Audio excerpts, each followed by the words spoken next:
tonight. Well, over the past few years, the Senate Democrats became the unwilling poster child for Albany dysfunction.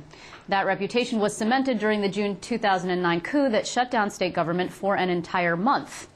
Now, when the Republicans ousted the Democrats from power last fall, there was an expectation that things in the chamber might return to whatever passes for normal in Albany.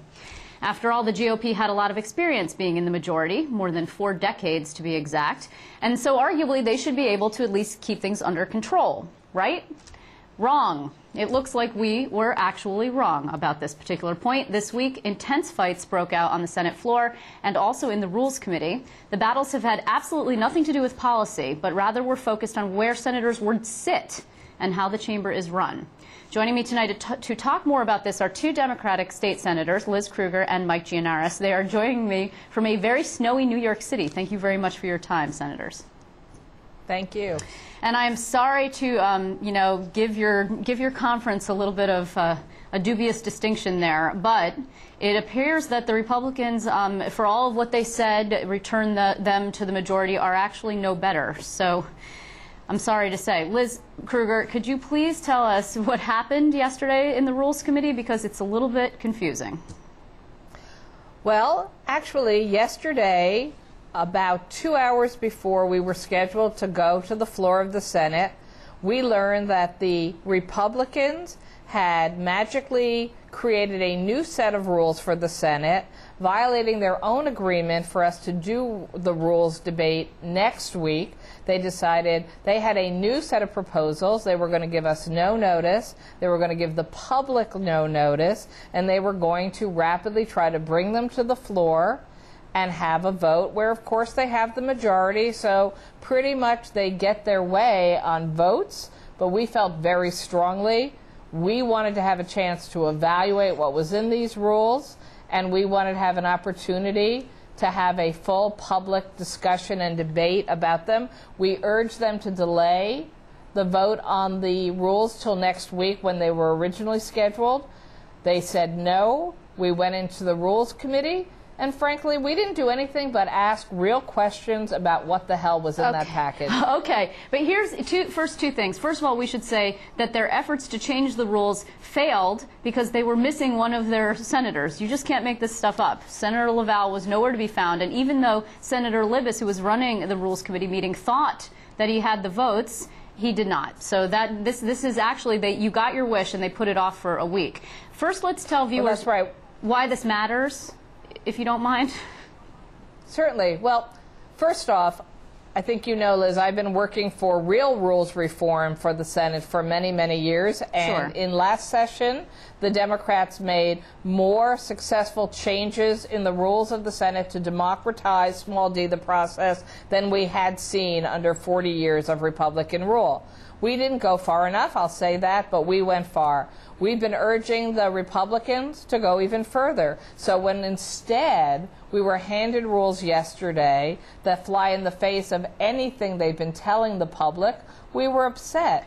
When they tried to sneak in 2 little changes that are radical interpretations of the New York State Constitution and the power of the Senate versus the people, we argued they were attempting to disenfranchise 19 million New Yorkers. And so, yes, we had real objections on the policy. Okay, so Senator Mike Gianaris, could you talk about this? One of the little changes that Senator Krueger is referencing has to do with the ability of the lieutenant governor who presides over the chamber and his ability to cast a tie-breaking vote in a procedural matter which just so happens to deal with leadership. Yeah, not so little of a change as it turns out. I mean, this is the worst of old Albany politics. They came into power talking about bipartisanship and transparency, and their first order of business is attempting to tinker with the Constitution of the state of New York as it relates to the powers of the executive branch and the lieutenant governor. It's a very dangerous ploy that they're making, and what it would involve was changing the rules of the Senate in an attempt to deny the lieutenant governor a tie-breaking vote should the Senate end up in a 31-31 tie, which, as we know from recent history and from the closeness of the margin, is a distinct possibility. On the one hand, I guess I'm encouraged that they realize, as I've talked with you earlier, that it's likely that we will see a change in the mathematics of the Senate very soon. But what they're doing is playing with constitutional powers in an Okay. attempt to guarantee them an extra seat. Wait, hold on. This is an issue. The issue of what the lieutenant governor is something that we've been talking about for a while now on so many levels. First of all, the lieutenant governor, whether or not and when he can cast a tie-breaking vote, is something that people who are scholars of the state legislature do not agree on. And in fact, Senator Libous had an exchange with you, Senator Kruger, during the Rules Committee meeting yesterday, arguing with you that it is not, in fact, in the Constitution. So what specifically, either of you, does it say regarding what the lieutenant governor can do? I'll take Please. a crack at that, Liz. Thank you. The fact is, the powers of a lieutenant governor as it relates to tie-breaking votes is delineated in the Constitution. There are varying points of view as to what exactly that means, but the fact is it's a constitutional interpretation that will ultimately be decided, if it comes to that, by the Court of Appeals of the state, interpreting the state constitution. What the Senate Republicans are attempting to do is insert themselves into that process and determine for themselves, through the Senate rules, through a unilateral process where they are the only ones who will be voting in favor of it, what the Constitution means. And that's an incredibly dangerous thing when you have a group for partisan purposes tinkering with the intent of the Constitution when our system of checks and balances requires that the courts make the final passage on that. I should also point out that the New York Constitution on this specific provision has been interpreted throughout the country to mean that, in fact, the lieutenant governor does get to break ties about who the leader is. The Idaho Supreme Court cited our Constitution in a very similar case in their own state. So this is something that they're playing with fire. They're dealing with tinkering with the separation of powers as the state constitution outlines it, and they have absolutely no right to do that. You know, actually, Senator... And by the way, Liz, go ahead. This is the second week in a row that they've been playing fast and loose with our Constitution. Last week, they brought 2 constitutional amendments to the floor of the Senate, again, not allowing any public discussion, almost no notice.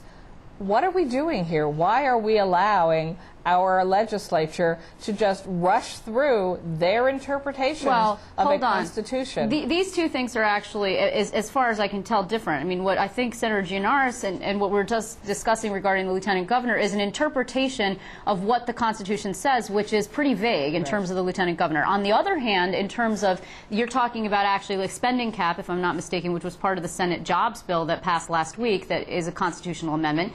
There is an actual prescribed way that you go about amending the Constitution. You have to pass it twice, 2 different seated legislatures, and then subsequently the public gets to vote. I mean, that's not fast and loose. That's passing an amendment. Well, now my point, Liz, is in both weeks there was no notification of the public, no advance information about bills coming onto the agenda or the active list.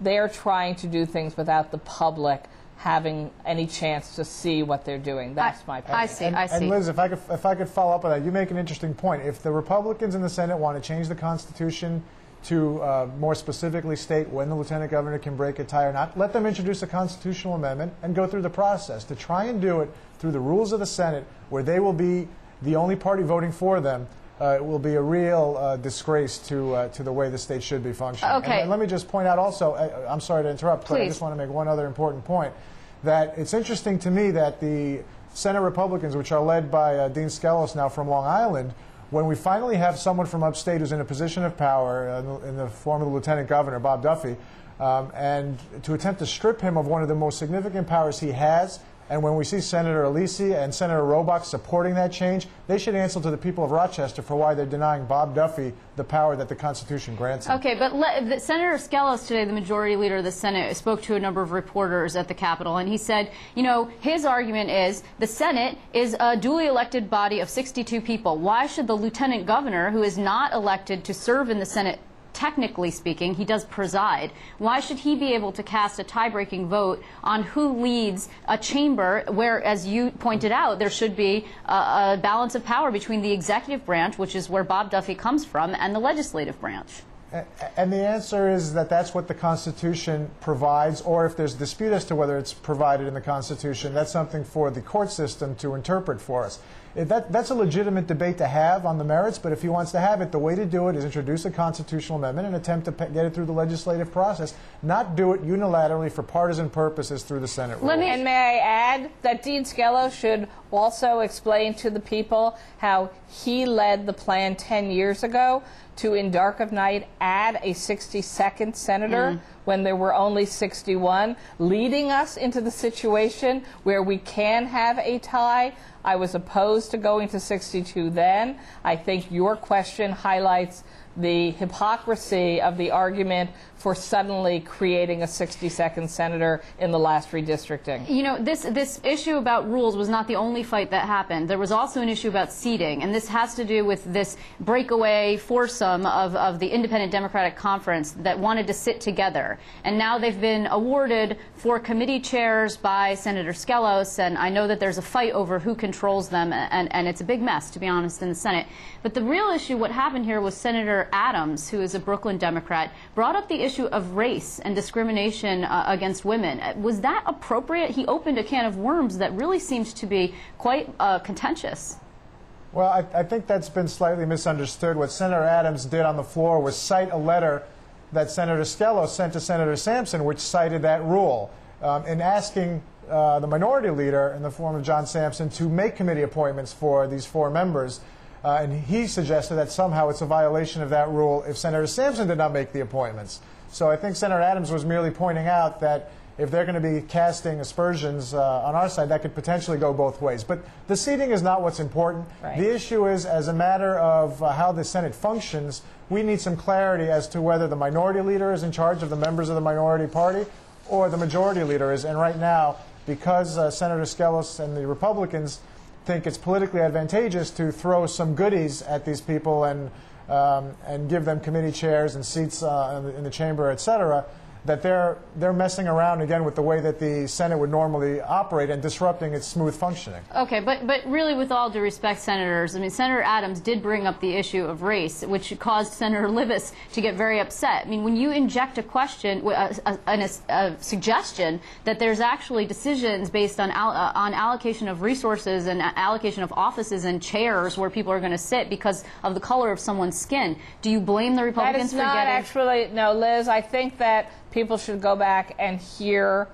what Senator Adams said. I might not have agreed with how he expressed himself, but his point was that the Republicans, in their interpretation of process, took away the rights of 2 senior members of the New York State Senate to be treated through a seniority process. They both happen to be women, Susie Oppenheimer and Velma Nutt Montgomery, and one of them happens to be an African-American woman. It was not an attack on the Republicans or Senator Skelos for any attempt at racism, and I think really everybody heard that debate wrong, including Senator Libous when he actually charged back that there was some accusation of racism. I was sitting there on the floor. That is not what Eric Adams addressed. And the larger point is that that's just a smokescreen. The fact is, whether it's dealing with the 4 Democratic members who they've decided to shower goodies on,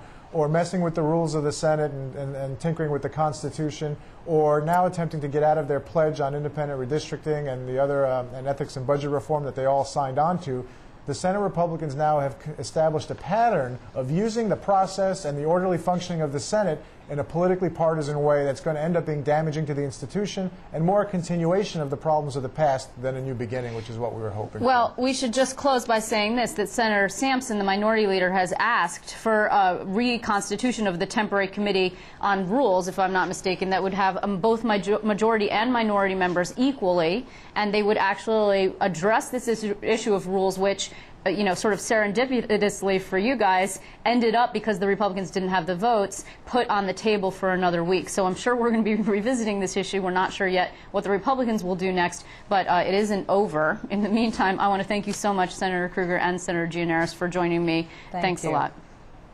Thank you, Liz.